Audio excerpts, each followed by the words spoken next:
Hi everyone, namaste, welcome back to my channel. तो आज मैं हेयर फॉल के बारे में बात करने वाली हूँ और इसके लिए मैं काफ़ी आसान से कुछ होम रेमेडीज़ बताऊंगी। तो आप लोग टेंशन मत लेना कि मैं आपको कोई प्रोडक्ट दिखाने वाली हूँ। बहुत ही इजी से टिप्स है, DIY है, जो मैंने खुद यूज़ करा था कल। और अभी आप मेरे बाल देख सकते हो, ये मेरे नेचुरल बाल है। कोई भी मैंने ब्लो ड्राई नहीं यूज़ करा है, कोई स्ट्रेटनर, कोई कंडीशनर भी यूज़ नहीं करा है। और बाल कितने ज़्यादा हेल्दी लग रहे हैं, इतने सॉफ्ट लग रहे हैं और हेयर फॉल भी थोड़ा सा कम हुआ है। और हेयर फॉल के बारे में इसलिए मैं बात करूंगी क्योंकि ये प्रॉब्लम मेरे ख्याल से सभी लोगों को फेस करनी पड़ती है कभी ना कभी। और मेरे पास ऐसे कमेंट्स भी आ रहे थे लोगों के।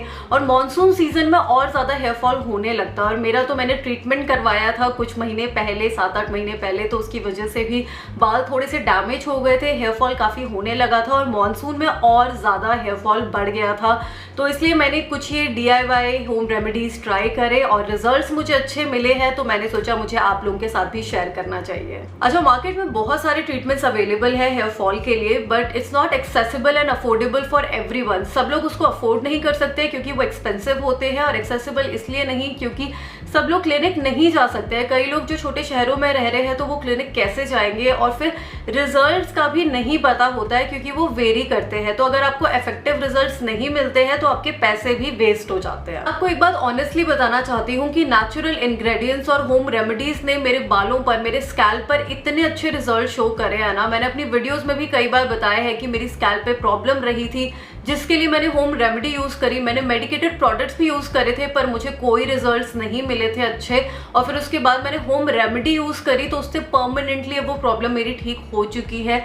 तो मैं बहुत ज़्यादा ट्रस्ट करती हूँ होम रेमेडीज़ को, स्पेशली अपने स्कैल्प और बालों के लिए। तो उसमें से ना मेरा फेवरेट इंग्रेडिएंट है कोकोनट ऑयल। रीज़न इसका ये है कि ये इजीली अवेलेबल है, ये बहुत ही अफोर्डेबल है, सभी लोगों के पास होता है और इसके इतने सारे बेनिफिट्स हैं आपके हेयर फॉल के लिए, डैंड्रफ के लिए, हेयर ग्रोथ के लिए, आपके बालों को थिक करने के लिए, आपके बाल स्मूथ भी हो जाते हैं इससे।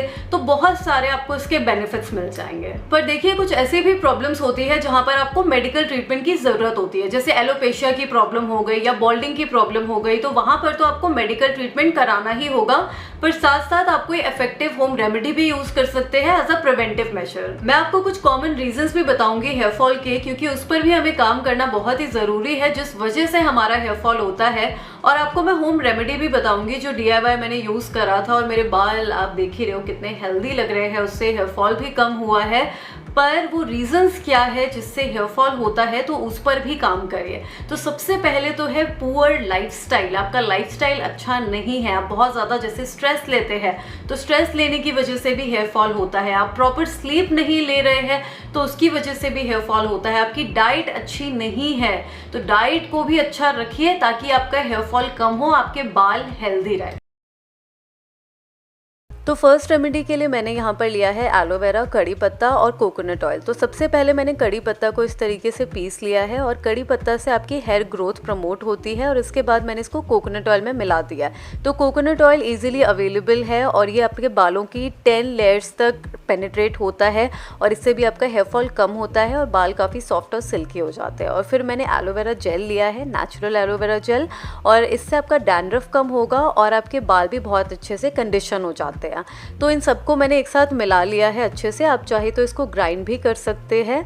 और इसको मिलाने के बाद ना मैंने इसको थोड़ी देर ऐसे ही छोड़ दिया था, और इसमें मैंने थोड़ा सा और एलोवेरा जेल मिलाया है क्योंकि मुझे अपने बालों की लेंथ पर भी इसको लगाना था। तो ये मिक्सचर हो गया है अब रेडी। और आधे घंटे के बाद मैं इस मिक्सचर को अपने स्कैल्प और हेयर पर अप्लाई कर रही हूँ। और इसके बाद मैंने अपने रूट्स में इस मिक्सचर को अच्छे से लगाया है। और रूट्स में इसलिए क्योंकि वहीं से हमारे हेयर फॉल की प्रॉब्लम मेन होती है, हमारी जो जड़ें हैं वो कमज़ोर हो जाती है। तो रूट्स में लगाने से हमारी हेयर फॉल की तो प्रॉब्लम कम होगी ही, साथ ही साथ इसमें एलोवेरा है तो डैंड्रफ भी कम होगा, और कड़ी पत्ता होने की वजह से हमारी हेयर ग्रोथ भी होगी, और कोकोनट ऑयल से हमारे बाल मॉइस्चराइज होंगे और बाल थिक भी रहेंगे। और फिर बाकी जो भी मिक्सचर था उसे मैंने अपने पूरे बालों पर अप्लाई कर लिया है, तो मुझे कंडीशनर की भी इसमें ज़रूरत नहीं पड़ी थी।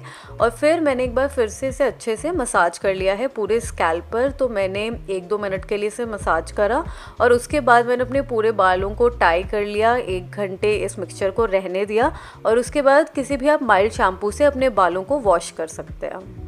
और फिर शैम्पू करने के बाद मैंने अपने बालों को सूखने दिया और उसके बाद जब मैंने कोम किया था ना तो कंपैरेटिवली हेयर फॉल कम था। और ऐसा नहीं है कि आप एक बार ही यूज़ करेंगे तो आपका सारा हेयर फॉल ख़त्म हो जाएगा। आपको रेगुलरली इस मेथड को यूज़ करना होगा एटलीस्ट वंस अ वीक अच्छे रिजल्ट्स देखने के लिए। तो 2-3 बार जब आप यूज़ कर लेंगे फिर आपको बहुत अच्छे रिजल्ट्स मिलेंगे। पर फर्स्ट टाइम में ही थोड़ा बहुत हेयर फॉल कम हुआ था और ओवरऑल मेरे बाल काफ़ी ज़्यादा हेल्दी लग रहे थे। बिना कंडीशनर लगाए भी बाल काफ़ी ज़्यादा सॉफ्ट लग रहे थे। Okay, so this one is very easy. तो यहाँ पर मैंने थोड़ा सा पानी लिया है और इसे उबाल लिया है और फिर इसके बाद मैंने ग्रीन टी बैग्स लिए हैं। तो आप अपनी लेंथ के हिसाब से दोनों चीज़ें लेंगे, पानी और ग्रीन टी बैग्स। तो जितनी आपकी लेंथ को रिक्वायर्ड है उतना ही। तो मैंने यहाँ पे 3 ग्रीन टी बैग्स लिए हैं और फिर इस उबलते हुए पानी में मैंने इन ग्रीन टी बैग्स को डाल दिया है जैसे हम अपनी ग्रीन टी बनाते हैं।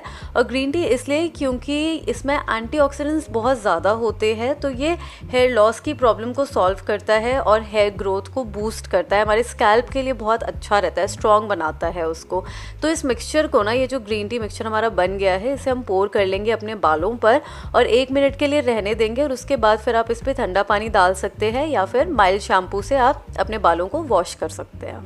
अच्छा, तो मैंने आपको दोनों रेमेडीज दिखा दी है और इन दोनों में से मेरा फेवरेट है वो कोकोनट ऑयल वाला home remedy. Because coconut oil बहुत ही वर्सेटाइल इंग्रेडिएंट है। आपका हेयर फॉल तो उससे कम होगा ही, हेयर ग्रोथ को भी ये प्रमोट करेगा, बाल काफी सॉफ्ट हो जाते हैं और बालों को ये डैमेज से भी प्रिवेंट करता है। जैसे आप जो भी ये हीटिंग प्रोडक्ट्स यूज करते हो ना, ब्लो ड्राई या फिर कर्लिंग रॉड, स्ट्रेटनर, तो उसके डैमेज से भी आपके बालों को ये प्रिवेंट करेगा। इवन साइंस ने ये प्रूव कर दिया है कि कोकोनट ऑयल की क्या इंपॉर्टेंस है और इसके कितने सारे बेनिफिट्स है और इस पे काफी रिसर्च भी हुई है। तो इस आर्टिकल का लिंक मैं नीचे डिस्क्रिप्शन बॉक्स में प्रोवाइड कर दूंगी, आपको पढ़ना होगा तो आप पढ़ सकते हैं। और इन होम रेमेडीज को भी आप लोग जरूर ट्राई करना क्योंकि रिजल्ट्स काफी अच्छे हैं। और इसके साथ साथ हेल्दी डाइट भी लेना जिसमें प्रोटीन हो, आयरन हो, ताकि आपके बाल ओवरऑल हेल्दी और स्ट्रॉन्ग रहे।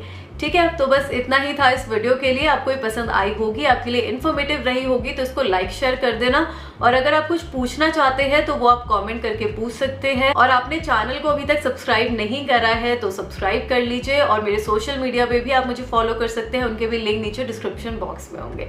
ठीक है, तो अब मैं जाती हूँ, अपना ध्यान रखिए, बाय।